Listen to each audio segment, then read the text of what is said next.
देश और दुनिया की तमाम छोटी और बड़ी खबरों के लिए हमारे चैनल को सब्सक्राइब करना न भूलें और बेल का बटन जरूर दबाएं। नमस्कार दोस्तों, स्वागत है आपका देश लाइव में और आपके साथ मैं हूं आशिमा त्यागी। दोस्तों, आज बेहद अहम मुद्दे पर हम बात करने जा रहे हैं। वो अहम मुद्दा क्या है वो मैं आपको बताती हूँ। दरअसल उससे पहले आप लोगों से सवाल है कि क्या कभी आपने सोचा है कि इंसानियत की कीमत क्या होती है। दोस्तों, ये सवाल इसलिए कि जब किसी मजहब, किसी नाम या किसी पहचान के कारण किसी को जमीन पर रहने का हक छीन लिया जाता है उससे, और फिर उसे समंदर में धकेल दिया जाए, तब सभ्यता किस चेहरे में नजर आती है? ये सवाल मैं आप लोगों से करती हूँ। दरअसल ये जो कहानी है वो सिर्फ रोहिंग्या मुसलमानों की नहीं, बल्कि हमारे ज़मीर की भी है। वो कैसे, वो मैं आपको आगे बताऊंगी, लेकिन उससे पहले आप लोगों से अपील, इंसाफ की आवाज को बुलंद करने के लिए और सच्ची पत्रकारिता के लिए हमारा सहयोग करें। साथ ही डिस्क्रिप्शन में दिए गए लिंक को ओपन कर ज्वाइन बटन दबाकर आप हमसे यानी देश लाइव से सीधा जुड़ सकते हैं। दोस्तों, संवाद का ये सिलसिला आपके साथ रहे तो ज्यादा से ज्यादा सहयोग आपका हमें चाहिए होगा।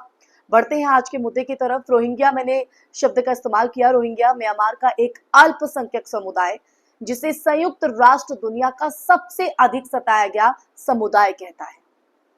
2017 में जब म्यांमार की सेना ने इन पर जातीय सफाई जैसा हिंसक अभियान चलाया तो लाखों रोहिंग्या अपनी जान बचाने के लिए भागे। कुछ बांग्लादेश पहुंचे, कुछ मलेशिया और कुछ भारत। अब इन सब की आंखों में सिर्फ एक सपना था, वो था जिंदा रहने का, अपना वजूद बचाने का। भारत, जिसने हमेशा शरणार्थियों को पनाह दी, चाहे वो तिब्बती हो या श्रीलंकाई, तमिल, वही भारत 2024 में इन बेबस इंसानों के लिए निर्दयी हो गया, क्रूर हो गया। इस बरस सरकार ने देश में रह रहे सैकड़ों रोहिंग्या शरणार्थियों को जबरन देश से बाहर करने का फैसला लिया। वो भी ऐसे वक्त में जब उनके पास ना कोई पहचान थी, ना कोई ठिकाना। इन्हें ट्रकों में भरकर सीमा की तरफ ले जाया गया और फिर कई को खुले समंदर में छोड़ दिया गया, बिना भोजन, बिना दिशा, बिना उम्मीद। तो इसे क्रूरता नहीं तो क्या कहेंगे, इसे निर्दयता नहीं तो क्या कहेंगे दोस्तों? हर्ष मंदर की रिपोर्ट बताती है, हर्ष मंदर की रिपोर्ट ये कहती है कि इनमें महिलाएं, छोटे बच्चे, बूढ़े, सब वर्ग के लोग शामिल थे। उन्होंने बताया, हमसे कहा गया कि अब ये तुम्हारा देश नहीं है, और फिर नावों में बिठाकर उन्हें धकेल दिया गया, बंगाल की खाड़ी की लहरों के हवाले कर दिया गया। कुछ नावें बांग्लादेश की सीमा तक पहुंची और कुछ मलेशिया के तट के पास भटकती रही और कुछ शायद सदा के लिए डूब गई। इसकी जवाबदेही किसकी होगी? ये कौन तय करेगा? सोचिए वही रोहिंग्या है, ये वही रोहिंग्या है जिन्हें भारत में सालों तक दिहाड़ी मजदूर बनाकर जिंदगी गुजारी। दिल्ली, जम्मू, हरियाणा, नोएडा की झुग्गियों में ईंटें ढोई, रिक्शे चलाए, होटल में काम किया। इनकी औरतें दूसरों के घरों में झाड़ू पोछा करके अपने बच्चों को पढ़ाने की कोशिश करती रही, उनका पेट भरने की कोशिश करती रही। लेकिन आज उनके साथ ये सलूक, लेकिन आज उसी देश ने उन्हें शत्रु मान लिया। ये विडंबना नहीं तो क्या है? ये निर्दयता नहीं तो क्या है? भारत सरकार ने तर्क दिया है, उनके पास तर्क है, सरकार ने तर्क दिया कि ये घुसपैठिए हैं, सुरक्षा के लिए खतरा है। लेकिन क्या एक भूखी मां जो अपने बच्चे को गोद में लेकर समुद्र में बह रही है, सुरक्षा के लिए खतरा हो सकती है? आप अपने जहन में ये सवाल उठाइए, जवाब ढूंढिए खुद। क्या एक शरणार्थी जिसके पास सिर्फ दर्द है, किसी देश के लिए डर का कारण है? आप मान सकते हैं? दोस्तों, भारत का संविधान अनुच्छेद 21 कहता है कि हर व्यक्ति को जीवन और स्वतंत्रता का अधिकार है। ध्यान दीजिए, हर नागरिक नहीं, हर व्यक्ति, यानी कोई भी इंसान, चाहे वो भारतीय हो या शरणार्थी, उसे जीने का हक है।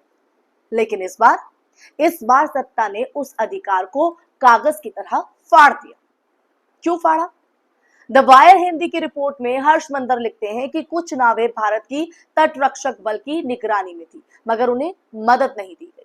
मानवाधिकार कार्यकर्ताओं ने कोर्ट में याचिकाएं डाली, लेकिन सरकार ने साफ कहा कि भारत किसी गैर कानूनी प्रवासी को पनाह नहीं देगा। यही वो वाक्य था जिसने इंसानियत की चिता को सरकारी ठप्पे में सील कर दिया, क्योंकि सरकार है, सरकार तो कुछ भी फैसला ले सकती है। अब इसकी सच्चाई पर बात करते हैं। हकीकत यह है कि भारत 1951 रिफ्यूजी कन्वेंशन का साइन करने वाला देश नहीं है। यानी भारत के पास कोई ठोस कानून नहीं है जो शरणार्थियों के अधिकारों की रक्षा करे।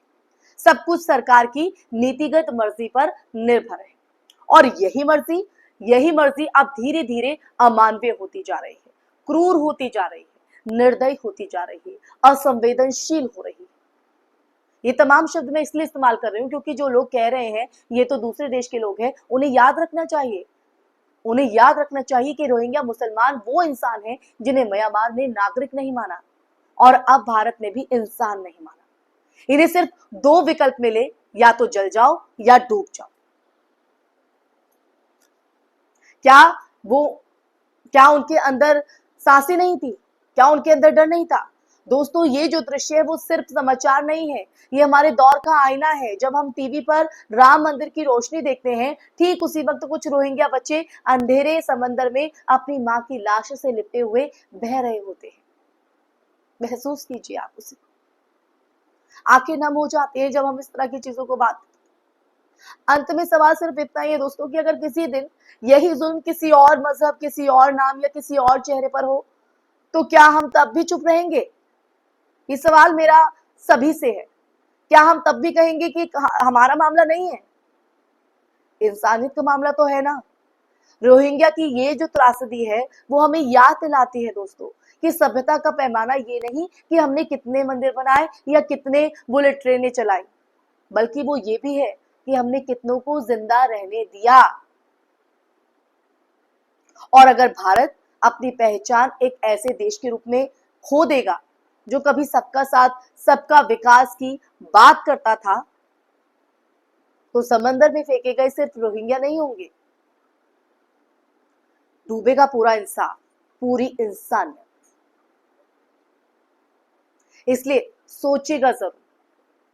इस चर्चा में मैं फिलहाल के लिए विराम लगाऊंगी। ये चर्चा सुनने के बाद आपके जहन में क्या विचार है, आपके मन में क्या सवाल उठ रहे हैं, आप क्या कहना चाहते हैं इस बारे में, आपकी क्या राय है, और ये चर्चा आपको कैसी लगी? कमेंट बॉक्स में कमेंट करके जरूर बताइएगा दोस्तों। साथ ही इस वीडियो को ज्यादा से ज्यादा शेयर भी कीजिएगा और हमारे चैनल देश लाइव को सब्सक्राइब कीजिएगा। फिर हाजिर होंगे एक ऐसे ही मुद्दे के साथ। तब तक के लिए अपना ख्याल रखिए। जय हिंद, जय भारत, नमस्कार।